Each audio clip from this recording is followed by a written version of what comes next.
also see that postpartum doesn't have to be the worst time of your life. It actually was the best 10 days of my life. Hi guys! Welcome back to my channel, or welcome if it's the first time that you're here. My name is Ariane. I'm from Quebec in Canada and I live in Berlin with my husband and now with my daughter Remy, who was born in October last year. And if you see a little hand or if you hear something, she's eating right now, so that's why. So today I want to talk about my postpartum experience. It's something that I was very scared about, but it went so well for me that I thought I would share it, so maybe you can go into it not too scared yourself. I gave birth at a birthing center in Berlin, which means I had a natural, so unmedicated birth. What's different is that I went home 3 hours after giving birth, which is really quick and means also that I didn't have any nurse caring for me or helping me with anything. We did have our midwife who came in the afternoon to help us and to check up on us, check up on me every day for 10 days following the birth. That was different than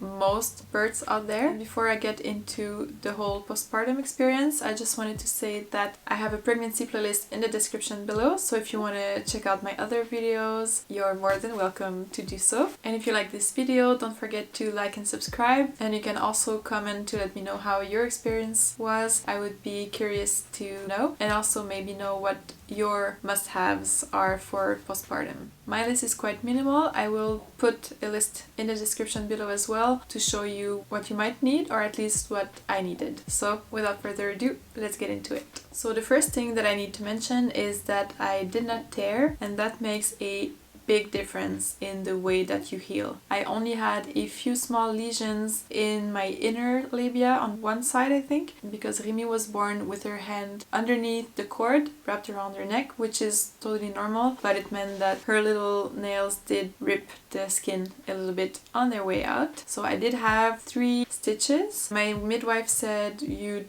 don't really need them, but it's going to be more comfortable if I stitch you up, so she did that. I was prepared with a peri bottle. It's actually a portable bidet from Happy Po. You can spray this while you pee so it doesn't burn, and I didn't really need it. I used it I think one day. I was swollen the first day, quite swollen, and then within 3 days the swelling had gone down. I looked with a mirror 4 days afterwards, and someone had told me never do that, you're going to be traumatized. And after 4 days it looked normal. It looked like 98% normal. It does go back. I had prepared myself by making padsicles, so I took those big pads and I put some witch hazel and aloe vera, and then I froze them. But I ended up never using them because I wasn't in enough pain. But it's something that you can do if you want.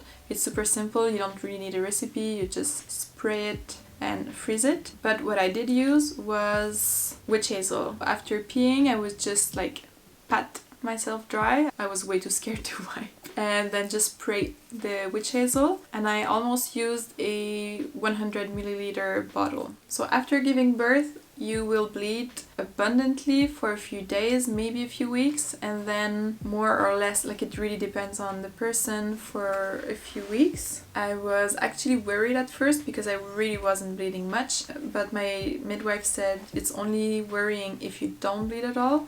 It's fine as long as you're bleeding. So I only bled maybe 3 days. I wouldn't have needed the big pads. I had a half pack that she gave me, so I used that. But I could have just gone with like regular postpartum pads, which I used afterwards, or even better, period panties. But I was kind of afraid that my body would be swollen or I would be, I don't know, bigger, so I didn't buy any. But I could have, because my regular underwear fit me.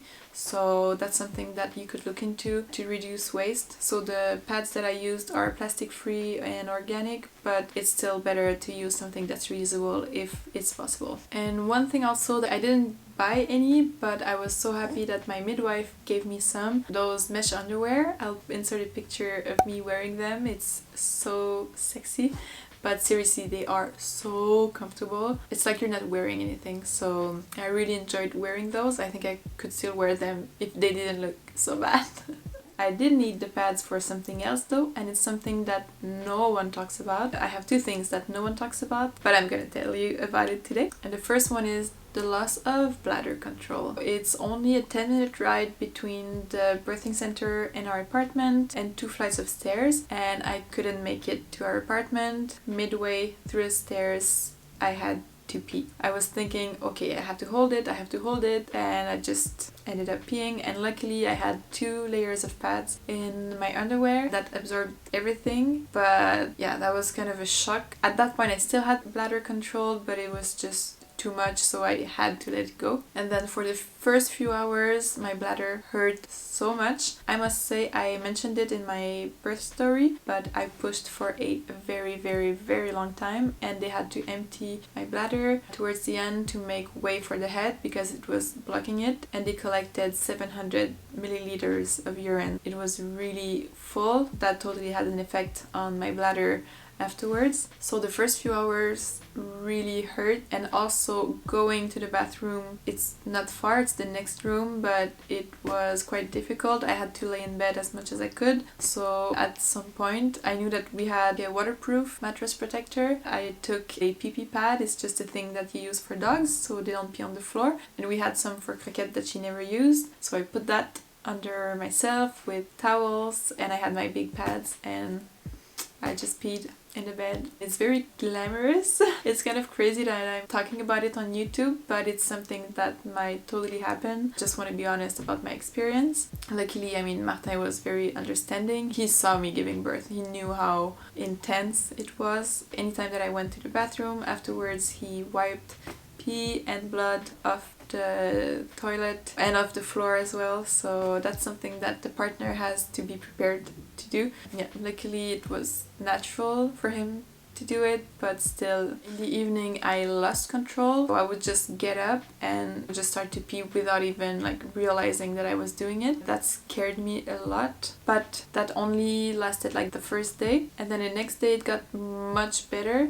And then within a few days I was almost perfect with my control. Now, 3 months later, I don't have any problems. It's just if I take a long bath afterwards, it's as if my bladder is too relaxed and I have a little bit of leakage, but that only lasts a few minutes and then it's gone. So I'm hoping that with time it's going to be gone completely. And the other thing that no one talks about is hemorrhoids. Boy, those hurt. I think that because I didn't tear and it didn't hurt too much down there, the hemorrhoids are what really bothered me for several weeks. I pushed for so long, and you're really pushing with your butt. It's so strange, but yeah, it's very common. Most women have hemorrhoids after a vaginal birth. They never fully go away apparently, so they're kind of gone, but then they come back. Lots of fun. So after giving birth, when she was stitching me up, she said, by the way, you have 2 that popped up. Get these 2 creams. One is to numb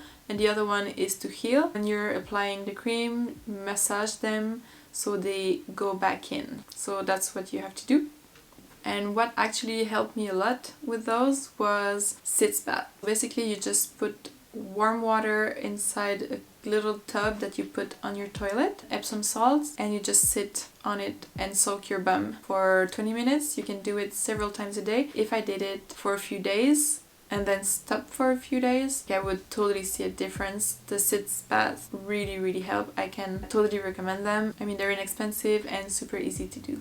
And also maybe I can talk about breastfeeding real quick because it's also part of postpartum. What I noticed with breastfeeding is that the day my milk came in, the emotions came with it. The midwife said, it's something that German midwives say, when the tears flow, the milk flows. And I was crying so much, but mostly positive, so that was kind of cute. I was just always so happy that I was crying about it. Breastfeeding went really well at first, and then on the 3rd day it went horribly wrong. Amy didn't want to drink anymore. We had to feed her with a spoon. It was a whole thing, and I was crying and I was devastated. But my midwife helped me overcome the issues, and since then breastfeeding has been going so well. At first you can expect your boobs to be rock hard and hurt. If your baby sleeps for too long, you leak. Sometimes you leak from one side while you're nursing from the other side. You can get a haka. It's like a suction cup that you put on the boob you're not using, so it can collect the leakage, and then you can keep the milk if you want to bottle feed later on. And I actually stopped leaking when Remy turned 2 months. Since then, I haven't had any hard boobs, any leakage. I don't need my haka. It's nice on one hand, but it also means that unless I start pumping, I don't have extra milk to store in case I wanted to feed her or Martin to feed her with a bottle.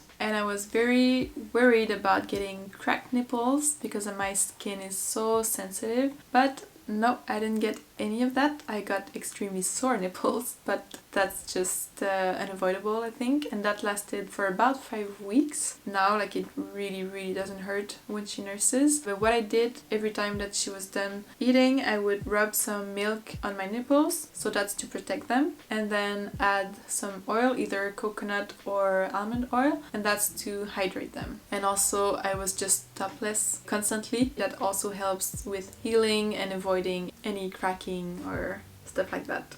One thing that I can maybe mention is once you're ready to have sex again, you will most likely need a lot of lube. Apparently when you breastfeed you don't lubricate as much, but I think the lube mostly helps because it just hurts. I'm really lucky, as I said many times, that I didn't tear, but those small stitches that I had, even now, like 15 weeks later, it still hurts. So I'm kind of wondering when the pain will go away. It's not awful, but it's also not like the most enjoyable thing, so it really helps. That's one thing. And also, don't count on breastfeeding as a contraceptive method because you have no idea if it's working or not. So you may still get pregnant while breastfeeding. So just putting it out there in case you didn't know. So I think that's it. I hope that it helped you maybe know, like, figure out what you might need. Also see that postpartum doesn't have to be the worst time of your life. It actually was the best 10 days of my life, so I really hope that I can be of comfort to you in that regard. So if you liked it, don't forget to like the video, maybe leave me a comment, let me know if you're pregnant, how many weeks you are, and how you're preparing for postpartum. And if you already gave birth, how did it go for you? Did I forget to mention anything that you think might be relevant and interesting to future moms? So thanks again for watching, I really appreciate it, and I'll see you in the next video. Bye.